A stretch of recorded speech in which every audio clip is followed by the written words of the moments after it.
انسان کے علاوہ اس کائنات کی ہر مخلوق اللہ کے حکم میں پوری کی پوری جکڑی ہوئی ہے. انسان کو یہ تھوڑا سا اختیار دیا ہے. یوں تو انسان بھی پورا کا پورا اللہ کے حکم میں جکڑا ہوا ہے. نہ یہ اپنی مرضی سے آیا، نہ یہ اپنی مرضی سے یہاں رہ رہا ہے، نہ یہ اپنی مرضی سے یہاں سے جائے گا. یہ کس کے گھر پیدا ہوگا یہ نہیں جانتا، کون اس کے ماں باپ ہوں گے یہ نہیں جانتا، کل کو شادی کے بعد اللہ اس کو اولاد دے گا کہ نہیں دے گا اس کے بس کی بات نہیں ہے، یہ نہیں جانتا. بیماری سے بچ جائے اس کے بس کی بات نہیں ہے، بیماری سے باہر نکل آئے اس کے بس کی بات نہیں ہے، موت سے بچ جائے اس کے بس کی بات نہیں ہے. تو یوں تو یہ بھی بالکل اللہ کے حکم میں جکڑا ہوا ہے، بس تھوڑا سا اللہ نے اس کو یہ اختیار دیا ہے کیونکہ اس کے ساتھ اللہ نے جنت اور جہنم کا معاملہ رکھنا ہے. اس کے ساتھ اللہ نے جنت اور جہنم کا معاملہ رکھنا ہے. یہی وہ اختیار ہے میرے عزیز دوستو جس کی بنیاد پر اللہ نے انسان کو باقی تمام مخلوق سے اشرف بنایا ہے، اور یہ اشرف المخلوقات کہلاتا ہے. صرف ایک یہ وجہ ہے، ورنہ تو دیکھو کتنا کمزور ہے. اپنی پیدائش کے وقت اس کو تو ہوش ہی نہیں ہوتا. اس کے برعکس مچھلی کا بچہ انڈے سے نکلتا ہے فوراً تیرنا شروع کر دیتا ہے، مرغی کا بچہ انڈے سے نکلتا ہے چلنا شروع کر دیتا ہے، بکری کا بچہ تھوڑی دیر میں کھڑا ہو جاتا ہے.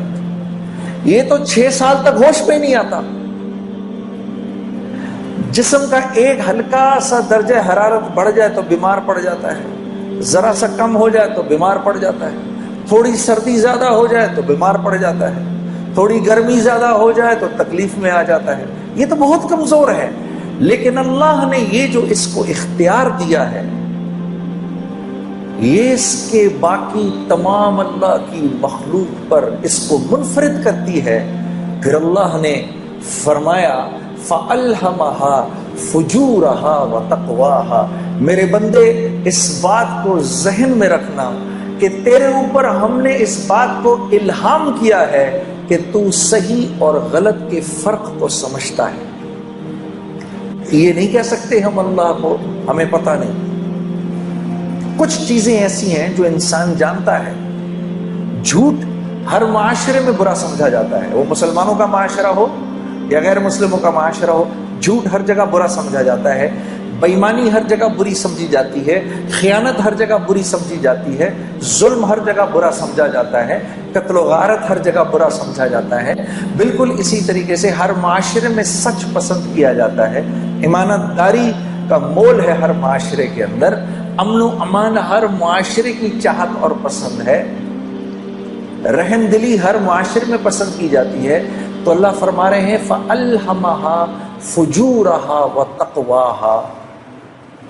تجھے اتنا علم ہم نے دیا ہے، کل ہمیں نہیں کہنا، الہام کیا ہے. اور یہ کرنے سے پہلے اللہ نے 7 قسمیں کھائی ہیں میرے دوستوں. اللہ کو تو قسم کھانے کی ضرورت نہیں ہے، لیکن کیونکہ اللہ اپنے بندے کی فطرت کو پہچانتے ہیں، قسم کھائی ہے.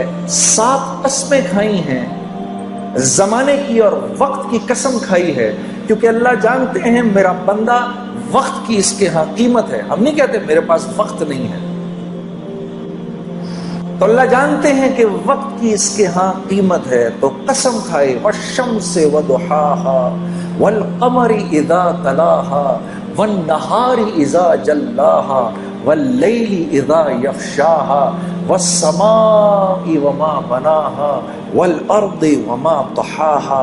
6 قسمیں تو وقت کی کھائیں کہ مجھے سورج کے نکلنے کی قسم، اور پھر چاند کی تمازت کی قسم، اور پھر دن کے اجالے کی قسم، اور پھر رات کے چھا جانے کی قسم، اور پھر اس رب کی قسم عجیب کہ جس نے آسمان کو بنایا اور تخلیق کیا، اور کیا ہی بات ہے اس رب کی، اس کی قسم کہ جس نے زمین کو بچھایا، اور پھر ساتویں قسم آپ کی کھائی اور کہا میرے بندے مجھے تیری جان کی قسم، اور اس رب کی قسم جس نے یہ خوبصورت انسان بنایا ہے، فَأَلْهَمَهَا فُجُورَهَا وَتَقْوَاهَا۔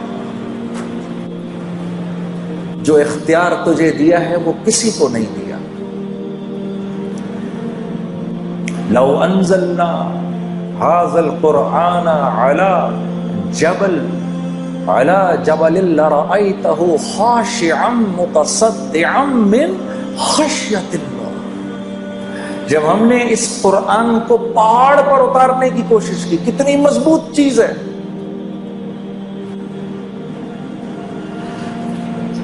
یہ اس پہاڑ کو وہ ہوا نہیں ہلا سکتی جو آگ کو بجھا دیتی ہے، جو سمندر کے پانیوں کو لے کے چلتی ہے، وہ آگ بھی وہ ہوا بھی اس کو اپنی جگہ سے نہیں ہلا سکتی، بڑے بڑے زلزلے بھی پہاڑ کو نہیں توڑ سکتے۔ اس پہاڑ نے اللہ سے کہا یا اللہ یہ قرآن میرے اوپر نہیں اتارنا، میں تیرے حکم نہیں پورا کر سکتا کیونکہ میں تو تیرے حکم میں جکڑا ہوا ہوں۔ انسان نے کہا اے اللہ ہم پر اتار، ہم تیرے حکموں کو پورا کریں گے۔ تو یہ ذمہ داری لیے بیٹھے ہیں میں اور آپ۔ قد افلح من زکاہا، اللہ فرما رہے ہیں میرے بندے اگر تو نے اپنے نفس کو، اگر تو نے اپنی خواہشات کو میرے حکموں کے تابع کر دیا تو تو کامیاب ہو جائے گا۔ کیونکہ یاد رکھ نفس پر تو چلنے کے لیے نہیں ہے، نفس پر جانور چل سکتا ہے، کیونکہ جانور کو تو ہم نے کوئی اختیار دیا ہی نہیں، وہ تو اچھائی اور برائی کو نہیں سمجھتا۔ کتے کو کل اللہ پکڑ کر جہنم میں نہیں ڈالے گا کہ تو نے فلاں کی ٹانگ کیوں پکڑی، وہ کہے گا یا اللہ تو نے مجھے جس فطرت پر پیدا کیا میں نے پوری زندگی اس فطرت پر گزار دی، میں نے اسی فطرت پر زندگی گزاری۔ سانپ کو اللہ جہنم میں نہیں ڈالے گا کہ تو نے کیوں کاٹا فلاں کو، وہ کہے گا اللہ یہ تو نے بات میری فطرت پر ڈالی تھی اور میں بالکل پورا کا پورا تیرے حکموں پر چلا ہوں۔ شیر کہے گا اے اللہ میں نے کبھی گھاس نہیں کھائی، میں نے کبھی پھل نہیں کھائے، وہ تو نے انسانوں کے لیے بنائے تھے، میں نے کبھی سبزیوں پر منہ نہیں مارا کیونکہ وہ میرے لیے تھا ہی نہیں، میری تو جو تو نے فطرت بنائی میں اسی فطرت پر چلا۔ بکری اللہ سے، گھوڑا اللہ سے، اونٹ اللہ سے کہے گا یا اللہ ہم نے کبھی گوشت کو منہ نہیں لگایا، جو تو نے گھاس پھوس ہمارے لیے بنائی ہم نے وہی کھائی۔ یہ میرے اور آپ کا معاملہ ہے میرے دوستوں، ہم اپنی مرضی پر نہیں چل سکتے۔ یہ وہ بات ہے جو میں آپ کو بتانے آیا ہوں، کیونکہ آپ کا ایک مقام ہے، آپ اشرف المخلوقات ہیں، آپ اپنے نفس پر نہیں چل سکتے۔ اگر نفس کہہ رہا ہے کہ سوتا رہے فجر گزرتی ہے تو گزرے، یہ آپ نہیں کر سکتے۔ چلو ایک سیکنڈ کے لیے صرف سمجھانے کے لیے ہم آخرت کی نہیں دنیا کی بات کرتے ہیں، سمجھانے کے لیے۔ جب آخرت سمجھانے لگو تو پھر کیا اگلا کہتا ہے ارے مولانا یہاں کا بتائیے کون جیتا ہے تیری زلف کے سر ہونے تک، آخرت تو جب آئے گی تب آئے گی، دیکھا جائے گا۔ ابھی یہ بتائیں میں دنیا میں خوبصورت زندگی کیسے گزاروں؟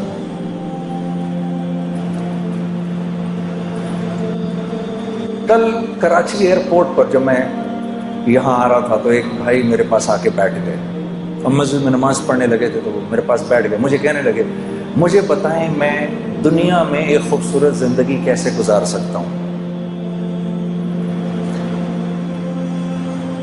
میں نے کہا میں اگر آپ کو یوں بتاؤں اور اگر آپ میری بات پر عمل کر لیں تو آپ یقین کریے کہ اللہ رب العزت کی ذات، اس کی یہ منشا ہر وقت کی منشا ہوگی کہ آپ کی زندگی ایک خوبصورت زندگی بن جائے، اور جس کے لیے اللہ رب العزت طے فرما لیں کہ اس کی زندگی خوبصورت ہوگی، ساری کی ساری کائنات مل کر اگر اس کی زندگی کو خراب کرنا چاہے، اس کو پریشان کرنا چاہے تو نہیں کر سکتی۔ اور اگر اللہ یہ فیصلہ فرما لے کہ نہیں یہ نافرمان ہے، اس کی زندگی میں اس کو ہم خوف اور غم کا لبادہ پہنائیں گے ہی، 7 ارب انسان اگر مل کر آپ کی زندگی کو خوبصورت بنانا چاہیں تو نہیں بنا سکتے۔ اس کو کہتے ہیں لا الہ الا اللہ، یہ ہے لا الہ الا اللہ۔